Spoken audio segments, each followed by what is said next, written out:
സർവമംഗളമാംഗല്യേ ശിവേ സർവാർത്ഥസാധികേ ശരണ്യേ ത്രയംബകേ ഗൗരി നാരായണി നമോസ്തുതേ. ശൃംഗാരപ്പൂപ്പറമ്പേ ശിവനുടെ ഹൃദയം കെട്ടുവാനുള്ള കാമ്പേ, തുംഗാദ്രിക്കുള്ള കുംഭേ തുടു വിലസും കാന്തികൾക്കുള്ള കാമ്പേ, മംഗല്യത്തിൻ്റെ വീമ്പേ മഹിമകളഖിലം സഞ്ചരിക്കും വരമ്പേ, ഭംഗ്യാവന്നെൻ്റെ മുമ്പേ ഭഗവതി വിലസീടെപ്പോഴും സാനുകമ്പേ. ദേവീ ശരണമമ്മേ. സുപ്രഭാതം, ശുഭദിനം. എല്ലാ ധന്യാത്മാക്കൾക്കും പുലർകാല വന്ദനം. ശ്രീമദ് ദേവി ഭാഗവത നിത്യപാരായണ പരമ്പരയുടെ ഇന്നത്തെ പ്രഭാഷണ വേദിയിലേക്ക്, സത്സംഗത്തിലേക്ക് എല്ലാ സജ്ജനങ്ങൾക്കും സുസ്വാഗതം. ശ്രീമദ് ദേവി ഭാഗവതം സപ്തമസ്കന്ധത്തിലെ ഹരിശ്ചന്ദ്ര ചരിതമാണ് നാം കുറേ ദിവസങ്ങളായിട്ട് അവലോകനം ചെയ്തുകൊണ്ട് വരുന്നത്. വളരെയധികം ദീർഘമായിട്ട് ശ്രീമദ് ദേവി ഭാഗവതത്തിൽ പറയുന്ന ഒരു പ്രകരണം, ഒരു കഥയാണ് ഹരിശ്ചന്ദ്ര ചരിതം എന്നുള്ളത്. ഒരുപക്ഷെ ഏറ്റവും ദീർഘമായിട്ട് പറയുന്ന ഒരു കഥ, ഒരു പ്രകരണമാണ് ഇത് എന്ന് വേണമെങ്കിൽ പറയാം. എന്നു മാത്രമല്ല, ദേവി ഭാഗവത പ്രഭാഷണം ചെയ്യുന്ന സമയത്ത് മനസ്സിനെ ഏറ്റവും അധികം പല ഭാഗങ്ങളിലും ദുഃഖിപ്പിക്കുന്നതായിട്ടുള്ള ഒരു കഥ കൂടിയാണ് ഹരിശ്ചന്ദ്ര ചരിതം എന്നുള്ളത്. കാരണം നമുക്കൊന്നും ആലോചിക്കാൻ പോലും കഴിയാത്ത ഒരു പരിസ്ഥിതി, നമുക്ക് ചിന്തയിൽ കൂടി പോലും അനുമാനിക്കാൻ കഴിയാത്തതായിട്ടുള്ള ഒരു ദുഃഖം, അതാണ് ഈ കഥയിൽ നമുക്ക് ഉടനീളം കാണാൻ കഴിയുന്നത്. സ്വന്തം കർമ്മം കൊണ്ട് താൻ എന്തെങ്കിലും ഒരു പാപം ചെയ്തതുകൊണ്ട്, കർമ്മപ്രാരാബ്ധങ്ങൾ കൊണ്ട് പല നരക വേദനകളും പലർക്കും അനുഭവിക്കേണ്ടതായിട്ട് വരുന്നുണ്ട്. അത്തരത്തിലുള്ള കഥകളും ധാരാളം നമ്മളെ ശാസ്ത്രങ്ങളിൽ കാണാറുണ്ട്. പക്ഷേ അതിൽ നിന്നും വ്യത്യസ്തമായിട്ടുള്ള ഒരു കഥയാണ് നമുക്ക് ഈ ഹരിശ്ചന്ദ്ര ചരിതത്തിലൂടെ കാണാൻ കഴിയുന്നത്. വാസ്തവത്തിൽ ഇത്രയും ശോകവും ദുഃഖവും എല്ലാം ഉണ്ടാവാനായിട്ട് ഇപ്പം ഇദ്ദേഹം എന്താണ് തെറ്റ് ചെയ്തിരിക്കുന്നത്? അങ്ങനെയുള്ള എന്തൊരു കർമ്മമാണ് ഇദ്ദേഹം ചെയ്തിട്ടുള്ളത്? മറ്റൊരു പ്രാണിയെ അത്തരത്തിൽ ഇദ്ദേഹം വേദനിപ്പിച്ചിട്ടുണ്ടോ, ഹിംസിച്ചിട്ടുണ്ടോ? ഇത്രയും വലിയ ഒരു ദുരന്തം, ഒരു ദുഃഖം സ്വന്തം ജീവിതത്തിൽ അനുഭവിക്കാനായിട്ട് എന്നാണെങ്കിലല്ല.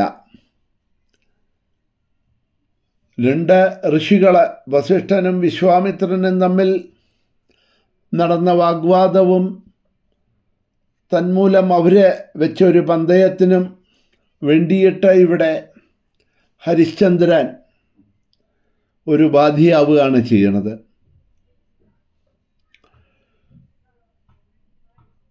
സൂര്യവംശത്തിലെ പേരുകേട്ട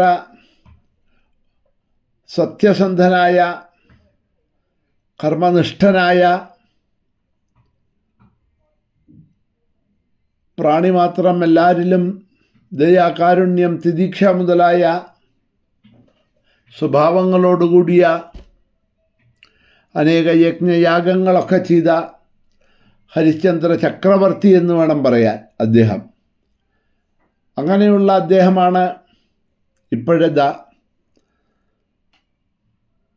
സ്വന്തം രാജ്യം നഷ്ടപ്പെട്ടു പോയി, ധനം നഷ്ടപ്പെട്ടു പോയി. അങ്ങനെയുള്ള രാജാക്കന്മാരുടെ കഥകളൊക്കെ നമ്മൾ പല പുരാണങ്ങളിലും കേട്ടിട്ടുണ്ട്. ദേവി ഭാഗവതം തുടങ്ങുമ്പോൾ തന്നെ അങ്ങനെയുള്ള കഥയോടുകൂടി തുടങ്ങുന്നുണ്ട്. അതെല്ലാം നമ്മൾ ശ്രവിച്ചതാണ്, വിരോധമില്ല. പക്ഷേ ഇത്തരത്തിലുള്ള ഒരു കഷ്ടം നോക്കൂ. സ്വന്തം ഭാര്യയെ, സ്വന്തം പുത്രനെ ഒരു അങ്ങാടിയിൽ വെച്ച് അറിയാത്ത ഒരാൾക്ക് വിൽക്കുക, അവരെ ഉപദ്രവിച്ചുകൊണ്ട് മൃഗങ്ങളെയെല്ലാം വാങ്ങി ചന്തയിൽ നിന്നും കൊണ്ടുപോകുന്നത് മാതിരി കയറുകൊണ്ട് കെട്ടി വലിച്ചെഴുത്തു കൊണ്ടുപോകുന്നത് കാണുക, അവരുടെ ദീനരോധനം കണ്ടുകൊണ്ട് നിൽക്കുക, അതിൽ നിന്നും കിട്ടിയ ശുൽക്കം അഥവാ ധനം അപ്പോൾ തന്നെ ഇതാ മറ്റൊരാൾക്ക് പറഞ്ഞ വാക്ക് നിറവേറ്റാനായിക്കൊണ്ട്, സത്യം നിറവേറ്റാനായിക്കൊണ്ട് കൊടുക്കുക. താൻ തന്നെ സ്വന്തം ഒരു കച്ചവടച്ചരക്കായിട്ട്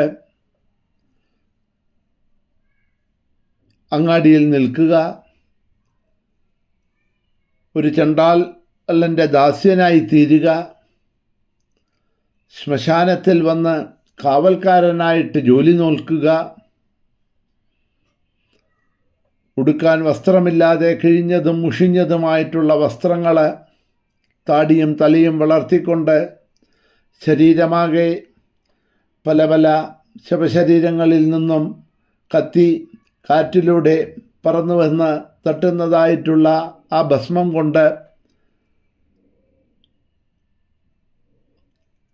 ആ വിയർപ്പിൽ ആ ഭസ്മം വലിഞ്ഞ് അതെല്ലാം ശരീരത്തിൽ അഴുക്കുപുരണ്ടുകൊണ്ട് ദുർഗന്ധം വമിച്ചു കൊണ്ടിരിക്കുന്നതായിട്ടുള്ള ആ ശ്മശാനത്തിൽ വസിക്കുക. ദിനരാത്രങ്ങൾ ശവങ്ങൾ വരിക, കൂടെ വരുന്ന ബന്ധുമിത്രാദികൾ അവരുടെ കരച്ചിൽ, വിലാപനങ്ങൾ, സ്വയം ദുഃഖത്തിലാണ് ഇരിക്കുന്നത്. അതിനു പുറമെ അവരുടെ വിലാപനങ്ങൾ, ദുഃഖങ്ങൾ കേൾക്കുക, കാണുക. കുറുക്കൻ, നരി മുതലായിട്ടുള്ള മൃഗങ്ങളുടെ ഓളി അത് കേട്ടുകൊണ്ടിരിക്കുക. എല്ലാറ്റിനും പുറമെ ഇതാ നോക്കൂ, ആ ശവശരീരത്തിന് വായ്ക്കരി ഇടുക എന്ന് പറയും. നമ്മൾ പോകുന്ന സമയത്ത് 3 പിടിയരി വായിലിടുക ബന്ധുമിത്രാദികൾ പതിവുണ്ട്.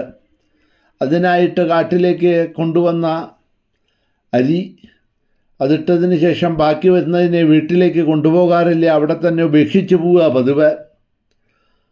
അതെടുത്ത് അതേ കലത്തിൽ അവിടെ തന്നെ ആ ചുടുകാട്ടിൽ വെച്ച് എന്തെങ്കിലും അന്നം പാകം ചെയ്ത് അത് കഴിച്ച് വിശപ്പടക്കിക്കൊണ്ടിരിക്കുക. ഒരു ചക്രവർത്തിയായിട്ടുള്ള ഹരിശ്ചന്ദ്രൻ്റെ കഥയാണ് പറയുന്നത്. സാധാരണ നമ്മളെപ്പോലെയുള്ള ഒരു മനുഷ്യൻ്റെ കഥയല്ല. ഇത്രയും കഷ്ടം, ഇത്രയും ദുഃഖം, ഇത്രയും വേദന വാസ്തവത്തിൽ പറയാൻ തന്നെ വളരെ ദുഃഖമായിട്ടും കഷ്ടമായിട്ടും ഇരിക്കുമ്പോൾ അത് അദ്ദേഹം എപ്രകാരമാണ് ആ വേദന അനുഭവിച്ചിട്ടുണ്ടാവുക എന്നുള്ളതൊക്കെ വാസ്തവത്തിൽ നോക്കിയാൽ നമ്മളുടെ ചിന്തയ്ക്കപ്പുറമാണ് എന്ന് തന്നെ വേണം പറയാൻ. എന്തായാലും നമുക്ക് ഹരിശ്ചന്ദ്രൻ്റെയും പുത്രൻ്റെയും പത്നിയുടെയും കഥ 25-ാമത്തെ അധ്യായത്തിൽ തുടർന്നു കൊണ്ടുപോകുന്നുണ്ട്. ആ കഥയിലേക്ക് നമുക്ക് വരാം, നാളെ തിരിച്ചു വരാം. ഇന്നിവിടെ തന്നെ നിർത്തുന്നു. എല്ലാവർക്കും ശുഭദിനം നേർന്നുകൊണ്ട് മഹാദേവ്യൈ നമഃ.